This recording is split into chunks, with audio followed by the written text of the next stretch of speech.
సరే ఇప్పుడు ఎలక్షన్స్ రాబోతున్నాయి రానున్న రోజుల్లో. సో ఎట్లా ఉండబోతుంది మీ నియోజకవర్గంలో? ఇటు శ్రీధర్ రెడ్డి గారు, అటు టీడీపీ నుంచి పల్లె రఘునాథ్ రెడ్డి గారు అని అంటున్నారు. ఎవరు గెలిచే అవకాశం వీళ్ళిద్దరిలో? సిద్ధారెడ్డి సారే గెలుస్తాడు. ఎందుకని శ్రీధర్ రెడ్డి?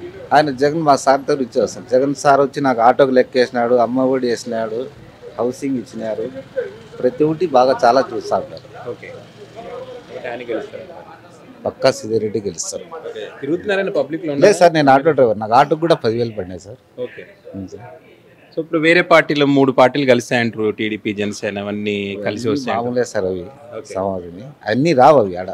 కలిసి వచ్చినా కూడా ఏం ఎఫెక్ట్ ఉండదు అంటారు? ఏమి ఉండదు, ఏం లేదు. సింహానికి ఏం చేయలేదు సార్. అంతే అంటారా? 99 గుంట నక్కలు ఉన్న సింహం ఒక్కటే. ఓకే సార్, సో ఎఫెక్ట్ ఉండదు అంటారు? ఏం ఎఫెక్ట్ లేదు సార్. ఓకే, 99% వస్తుంది సార్. ఇంకా ఇప్పుడు మీరు ఆటో నడుపుతారా?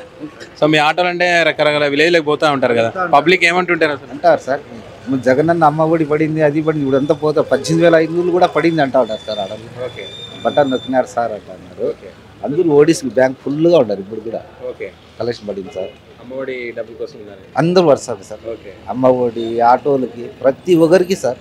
ఓకే, ఈ ప్రభుత్వంలో జనాభా తిన్నట్లు ఏ ప్రభుత్వంలో తినలేదు సార్. ఓకే, ఆ ముందు ప్రభుత్వంలో ఒక్క రూపాయి కూడా చూసే ఉండలేదు సార్. ఈ ప్రభుత్వంలో సంవత్సరానికి 1,00,000 రూపాయలు వస్తున్నాయి. నా కూతురు స్కాలర్షిప్ వచ్చింది, అమ్మ ఇది ఆటోవి, నా కొడుకు వారంటీ, అలా హౌసింగ్ ఇచ్చినారు. మంచి ప్రభుత్వం సార్. నేను 5 పూట్ల నమాజ్ చదివి మా జగన్ సారే ముఖ్యమంత్రి కావాలనుకుంటాను సార్. మా సిద్ధారెడ్డి సారే ఎమ్మెల్యే కావాలి మళ్ళీ. ఎట్లా ఉంది ఇక్కడ మరి మీ నియోజకవర్గంలో ఎవరు గెలిచే అవకాశం ఉంది? ఏ పార్టీ? మాకు జగన్ గెలుస్తారు సార్. ఓకే, మీ ఎమ్మెల్యే గారు ఇక్కడ? మా ఎమ్మెల్యే చేదరెడ్డి సార్. సిరెడ్డి సార్ ఏమైనా చేశాడా డెవలప్మెంట్? అయ్యా చేసినాడు సార్. రోడ్లు అన్ని సీసీ రోడ్లు వేసినాడు, వేపించినాడు. ఓకే, అన్ని పింఛనీళ్ళు ఎవరికన్నా రానివన్నీ ఇప్పించినాడు. ఓకే, ఏం డోకే లేదు సార్. అంటే సొంత పార్టీకే చేసుకుంటారా, వేరే పార్టీలో ఉన్న కూడా అర్హులైతే ఇస్తారా లేదా? మరి సొంత పార్టీ వాళ్ళకే చేసుకుంటారా పింఛన్లు? లేదు లేదు, ప్రతి ఒక్కరు ఆ పార్టీలే ఈ పార్టీలే. ఓకే, ఆ పార్టీకి ఇచ్చినాడు, ఈ పార్టీకి ఇచ్చినాడు, వాళ్ళు అందరూ కూర్చుకుంటారు మాకు ఇచ్చిన కానీ ప్రతి ఒక్క పార్టీకి ఇచ్చేసినాడు సార్. ఓకే, మా సేదరెడ్డి సార్, జగన్ కూడా. పబ్లిక్ లో తిరుగుతారా సిద్ధిరెడ్డి గారు ఎమ్మెల్యే? పబ్లిక్ ఏంటి తిరుగుతాడు సార్, చేతనాడు కాబట్టి తిరుగుతాడు. మేము తిరుగుతామా, ఆయన సార్ కూడా తిరుగుతాడు. జగన్ సీఎం అవుతాడు ఈసారి, ఆయన ఖచ్చితంగా ఆయన గెలుతాడు. ఎందుకు అంత గ్యారంటీ? ఆయన చేస్తున్నాడు సార్. ఆయన ప్రతి ఒక్క పింఛనీళ్ళు కానీ, అమ్మఒడి కానీ, రోడ్లు కానీ, వ్యాధి జాయిలు ఆయన చెప్పు. ఇప్పుడు మరి ఆయన ఓడించడానికి టీడీపీ, జనసేన, అవన్నీ వస్తాయి. అవన్నీ ఎవరు కుక్కలు అవన్నీ అంతేనా? అంతగా సార్, ఏంది ఇవన్నీ అబద్ధాలు. వాళ్ళంతా కుమ్మక్క అవుతున్నారు అంతేగాని ఏం చేయలేరు. ఆయన ఏం చేయలేరు. డీలర్ గా ఉన్నారు కదా మీరు, గతంలో ఎట్లా ఉండేది డీలర్ గా, ఇప్పుడు ఎట్లా ఉంది? ఇప్పుడే బాగుంది సార్. అప్పుడు ఇబ్బందులు ఉండేయా? ఇప్పుడు ఏమో అప్పుడు ఇబ్బందులే, మేము పోతాన్నాం తెచ్చుకుంటాం అప్పుడు కూడా. ఇప్పుడేం బాగుంది సార్, ప్రజలు కూడా ఏమి ఇబ్బందులు లేవు, బాగా సౌకర్యం బాగుండదు.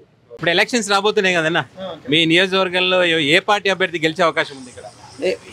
మన నియోజకవర్గంలోన వైఎస్ఆర్ పార్టీ కలిసేదే అవకాశం ఉంది. సీతారెడ్డి ఆయనే గెలుస్తారు. ఆయన ముందు నుండి చేసిన సంక్షేమ పథకాలన్నీ బాగా అందరికి అభివృద్ధి చేస్తున్నాడు.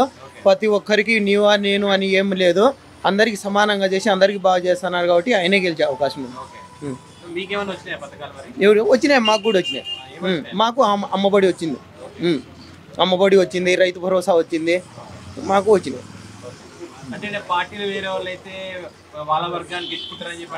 అట్లా ఏం లేదు, దీంట్లో పార్టీలని వేరే లేదు, వర్గాలు వేరే లేవు, కులాలు వేరే లేవు, అందరికి సమానమే ఉంది.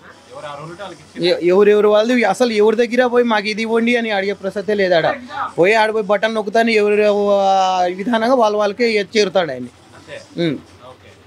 ఎవరి దగ్గర పోయి మాకు ఇది ఇండి, మాకు ఇది రాయండి అని ఎవరు అడగలేదు. ఇప్పుడు బీజేపీ, జనసేన, టీడీపీ పార్టీ 3 కలుస్తున్నాయి అంటారు. ముగ్గురు కలవడం వల్ల ఇక్కడ లోకల్ గా శ్రీధరెడ్డి గారి విజయానికి ఇబ్బందులు ఉండవు. వాళ్ళు ఎవరు 10 మంది కలుసుకున్నా సీతారెడ్డి గెలిచేదే, జగన్ సారే మళ్ళీ ముఖ్యమంత్రి అయ్యేది. దానికి ఏ అడ్వాంటేజ్, వీళ్ళు ఎవరు ఏం చేసుకున్నా కూడా మళ్ళీ ముఖ్యమంత్రి జగనే. 100% చెప్తాం, జగనే మళ్ళీ ముఖ్యమంత్రి. వీళ్ళందరూ ఎవరు ఎన్ని కూడు కట్టుకొని అందరికీ ఎంటేసుకున్నా కూడా జరిగేది అంతే, జగనే ముఖ్యమంత్రి అయ్యేది.